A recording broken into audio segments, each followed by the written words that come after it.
Why do men who ignore, dominate, or even wound emotionally often receive devotion, while kind men are overlooked? Let us begin with the first truth, the one most people resist because it wounds their self-image. Women are not drawn to cruelty itself.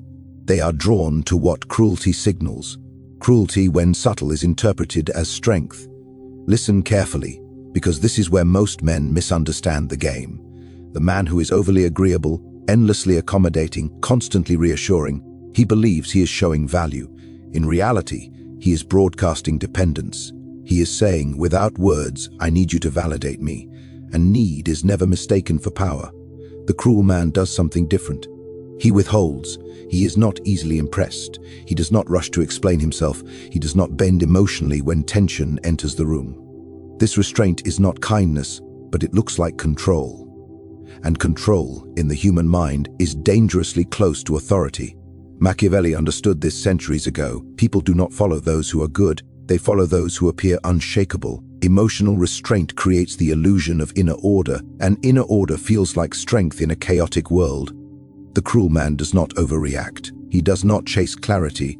He does not soothe every discomfort. His silence forces others to lean forward, to wonder, to fill in the gaps. And the mind hates gaps. It rushes to resolve uncertainty. Attraction grows not from comfort, but from tension-seeking release. This is why emotional unavailability is so often misread as depth. The cruel man seems to have boundaries carved in stone. He decides when attention is given and when it is withdrawn. He does not negotiate his worth. He acts as though his presence is optional, yet valuable. This posture alone elevates him above those who are constantly trying to earn affection. Understand this. The human brain evolved to equate leadership with survival. In uncertain environments, we look for those who appear decisive, unmoved, capable of enduring pressure. Cruelty imitates these traits. It is a counterfeit currency of strength, but it circulates easily because most people cannot tell the difference at first glance. Kindness without backbone feels unstable. Strength without warmth feels commanding. And in the early stages of attraction, command often wins. The cruel man appears to be a man who cannot be controlled. He does not emotionally collapse when challenged. He does not explain himself into submission. Even his flaws feel intentional. This creates an aura of dominance, not necessarily over others, but over himself. Self-control is magnetic, but here is the darker layer. Machiavelli would not shy away from. Cruelty also filters. It repels the weak and retains the emotionally invested. When a man is cold, distant, or sharp-edged, only those willing to tolerate uncertainty stay engaged. This creates a distorted sense of value. If this is hard to endure, the mind reasons it must be worth something. Difficulty is often confused with importance. The cruel man never floods the emotional space. He allows silence to do the work. He lets others project meaning onto him, and projection is more powerful than persuasion. People fall in love not with who he is, but with who they imagine he could be.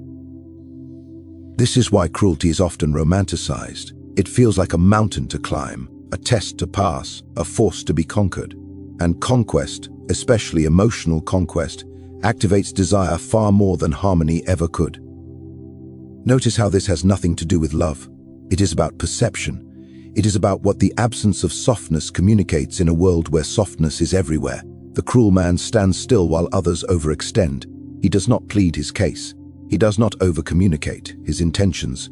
He lets his presence create pressure, and pressure creates focus. In Machiavellian terms, he benefits from appearing dangerous enough to command respect, but controlled enough to avoid chaos. And most people never ask whether the strength they are drawn to is real or merely rehearsed. They only feel the pull. There is a truth about the human mind that polite society avoids because it feels uncomfortable, even immoral. Fear and desire are not opposites. They are neighbors. They live in the same psychological corridor, and the door between them is thin. Machiavelli understood this long before modern psychology gave it clinical names. He observed that strong emotions bind people more tightly than gentle ones. Love that feels safe is pleasant, but love that feels uncertain becomes consuming. The heart does not obsess over what is calm. It obsesses over what threatens to slip away. When fear enters attraction, it sharpens awareness. The body becomes alert, attention narrows, the person becomes more present, more emotionally invested. This is not romance in the poetic sense, it is biology. And power interacting in silence. Cruel men often create this emotional climate without lifting a finger. A delayed response, a sudden withdrawal, a cold reaction where warmth was expected. These moments introduce instability, and instability activates desire far more aggressively than consistency ever could. The mind begins to work overtime. What did I do wrong? How do I regain that warmth? What does this distance mean? These questions keep the person emotionally tethered. Desire grows not because pleasure is increasing, but because relief is being withheld. This is the same mechanism that makes unpredictable rewards addictive. When affection is inconsistent, it becomes precious. When approval is uncertain, it becomes powerful. The cruel man does not need to demand attention. Fear of losing him does the work for him. Machiavelli warned that people are driven more by the avoidance of loss than by the pursuit of gain. Fear of losing connection hurts more than the joy of receiving it. A man who understands this, even unconsciously, holds an invisible advantage. The cruel man allows others to feel replaceable, not by saying it outright, but by behaving as though his world will continue with or without them. This creates a subtle anxiety, and anxiety, when mixed with attraction, intensifies bonding. Here is the uncomfortable reality. Emotional pain often feels more meaningful than emotional peace. Pain suggests depth. Peace suggests stagnation. The cruel man becomes a storm in an otherwise predictable emotional landscape, and storms command attention. Fear also creates hierarchy. When someone has the power to hurt us emotionally, they occupy a higher position in our internal ranking. Their approval matters more because their disapproval costs more. This imbalance is often misread as passion.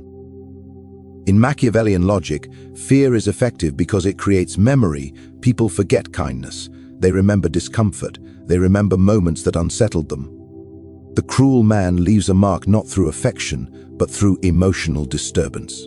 Desire, in this context, is not about wanting closeness. It is about wanting resolution. The heart chases not the man, but the emotional clarity he withholds. Every interaction feels like a test. Every response feels loaded with meaning. This is why cruelty can feel intoxicating at first. It creates a high-contrast emotional experience. Highs feel higher because lows exist. Relief feels euphoric because tension preceded it. The nervous system becomes conditioned to associate this person with intensity.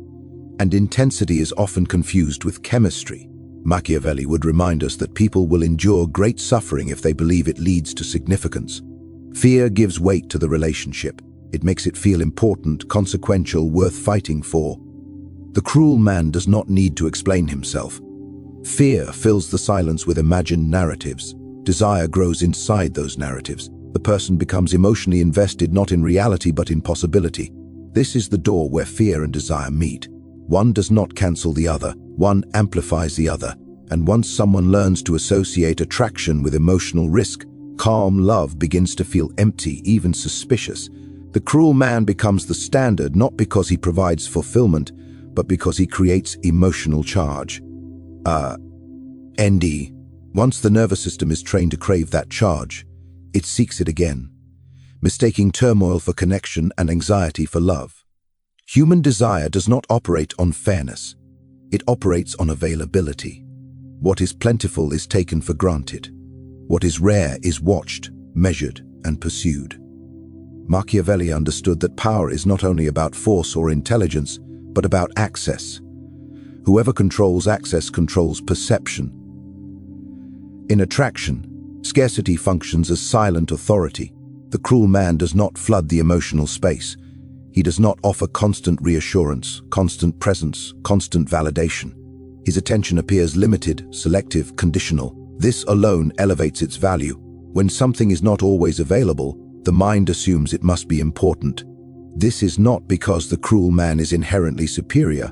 It is because the human brain is trained to equate rarity with worth. Gold is valuable not because it is useful, but because it is scarce. Affection follows the same rule. When approval is given freely, it loses weight. When it must be earned, it gains gravity.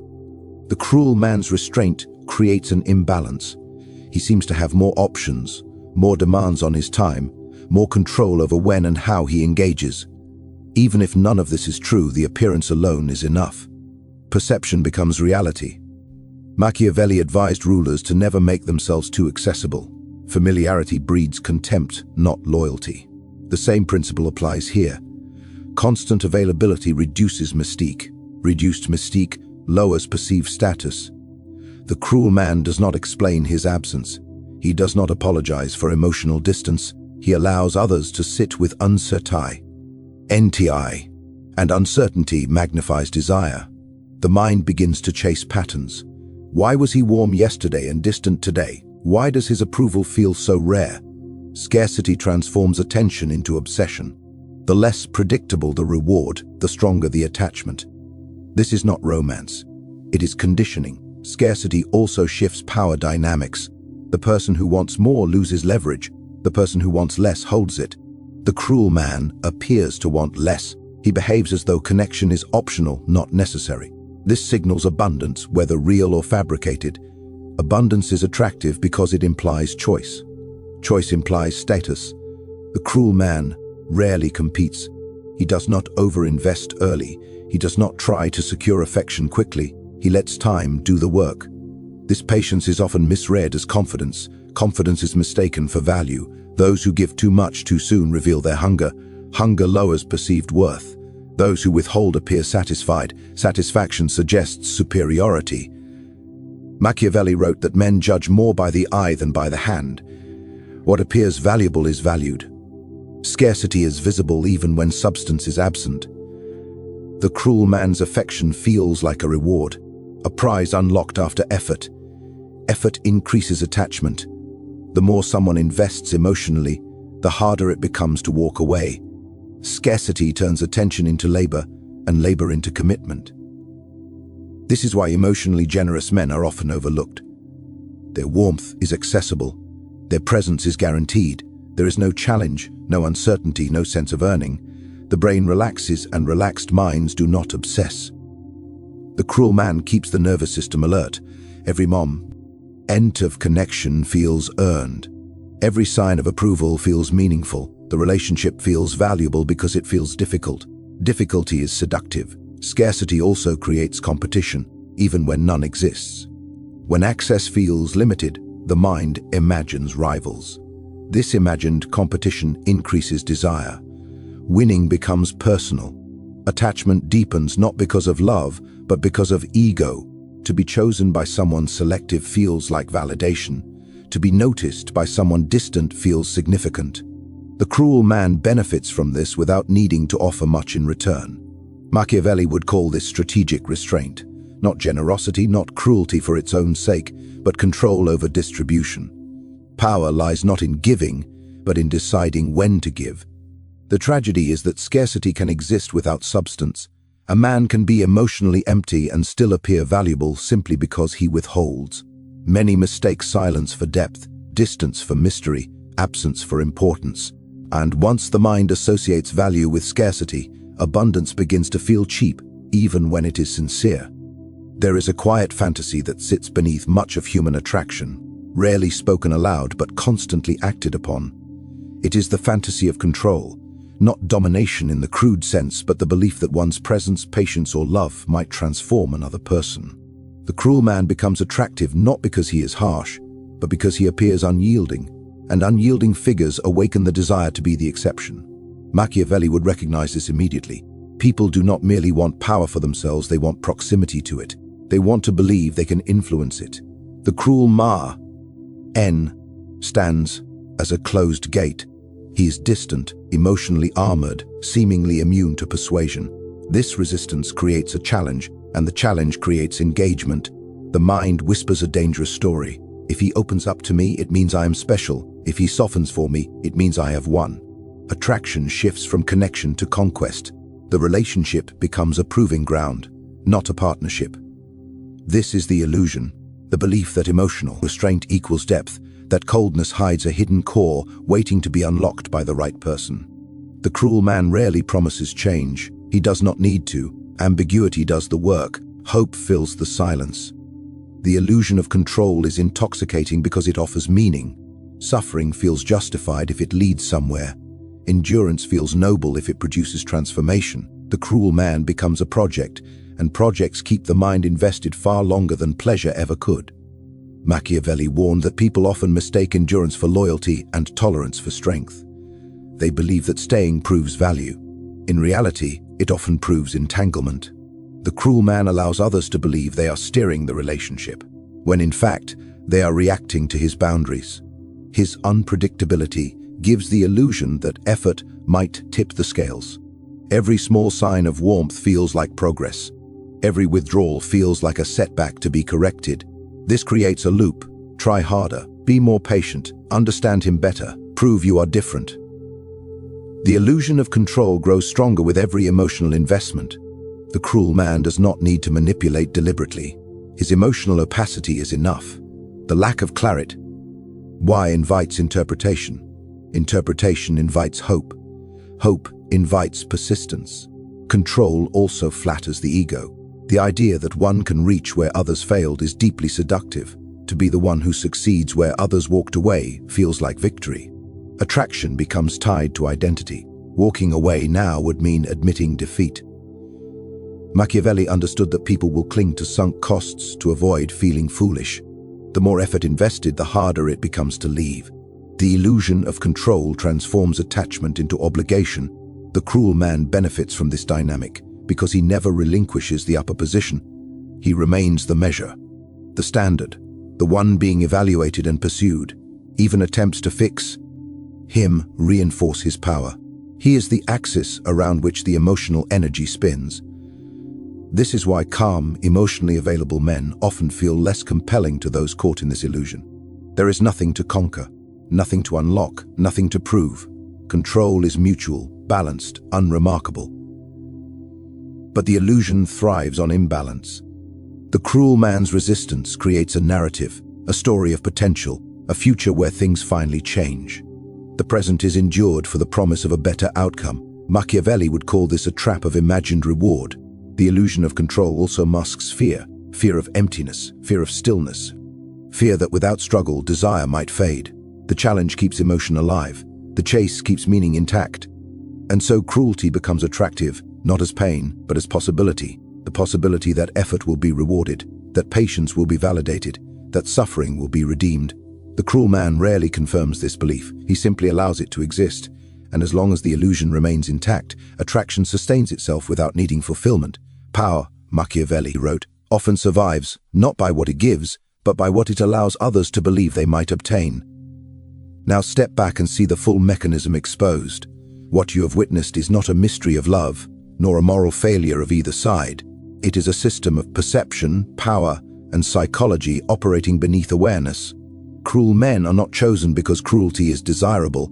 They are chosen because cruelty mimics strength, manufactures intensity, creates scarcity, and invites the illusion of control. Machiavelli never asked whether something was good. He asked whether it was effective. Cruelty works not because it fulfills, but because it destabilizes. It keeps the nervous system alert. It turns affection into currency. It transforms connection into a challenge. And humans, when confused, often mistake emotional chaos for depth. But here is the dangerous truth hidden beneath all four keynotes. These dynamics sustain attraction, not happiness. They create attachment, not peace. They bind attention, not trust. The cruel man holds power as long as others seek resolution from him. The moment that need dissolves, so does his influence. This is why Machiavellian wisdom is not about becoming cruel, but about understanding power so it no longer controls you. Once you see how fear sharpens desire, how scarcity inflates value, how restraint masquerades as dominance, and how the illusion of control keeps people invested, the spell weakens. Clarity is the real weapon. Those who understand these dynamics stop chasing validation and stop confusing intensity with intimacy. They no longer mistake emotional turbulence for meaning. They no longer worship distance as mystery or cruelty as confidence. And in that moment, the balance shifts because the most dangerous person in any power game is not the cruel one, but the one who no longer needs to play.